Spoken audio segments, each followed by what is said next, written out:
In this video, we will learn what is the location of Walde's lymphatic ring, how this lymphatic ring is formed, and what is its clinical significance. Some detailed clinical anatomy of Walde's lymphatic ring. Walde's lymphatic ring. This is a ring-like aggregation or collection of lymphoid organs in and around the oropharyngeal region. And this ring is contributed by several tonsils or collection of lymphoid tissues. So let us see what are the tonsils which are contributing for this Walde's lymphatic ring. In the nasopharynx we have three tonsils. Above in the roof of the nasopharynx we have a single tonsil called as pharyngeal tonsil. This is located in the posterior superior aspect of the tubal orifice. Again, behind the tubal orifice, we have a pair of tubal tonsils on right side and left side. So these are the three tonsils which are located inside the nasopharynx. And remember, these tonsils which are located in the nasopharynx, and these are lined by the epithelium, that is the upper airway epithelium, pseudo-stratified ciliated columnar epithelium. Next, in the lateral wall of oral cavity, oropharynx, in the tonsillar fossa we have a pair of palatine tonsils.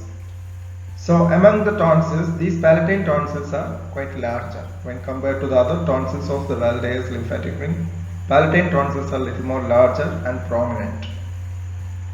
These palatine tonsils which are located in the tonsillar fossa, these are lined by the oral epithelium, that is stratified squamous non-keratinized epithelium.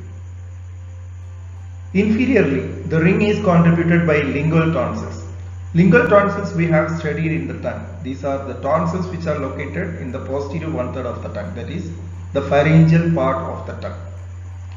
So these are the lymphoid organs which are contributing for the formation of Walde's lymphatic ring.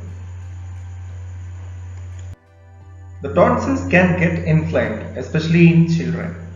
These lymphoid organs are very active in children than adults. That's why the inflammation of these lymphoid organs are quite common in children than adults. The tonsillitis is a common condition in our day-to-day practice. That is the inflammation that can happen to the tonsils, that is the palatine tonsils. That can be unilateral or bilateral. So in this picture, this is the normal tonsils which are healthy and not inflamed. The next picture you could see the tonsils are inflamed bilaterally. There will be swelling, redness, and also the pain, fever, tiredness, everything will be there as the clinical manifestation of this tonsillitis. Another common clinical condition in relation with the Walde's lymphatic ring is adenoid hypertrophy or adenoiditis. So here in this adenoid hypertrophy there can be enlargement of this pharyngeal tonsil which is located in the roof region of the nasopharynx. So in this picture this is the normal nasopharynx. Here you could see the enlarged pharyngeal tonsil in the roof portion of nasopharynx. This is quite common in children.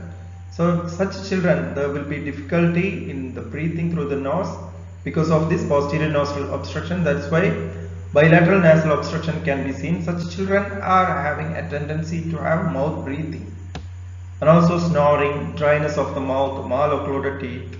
These are some other features of this adenoid hypertrophy.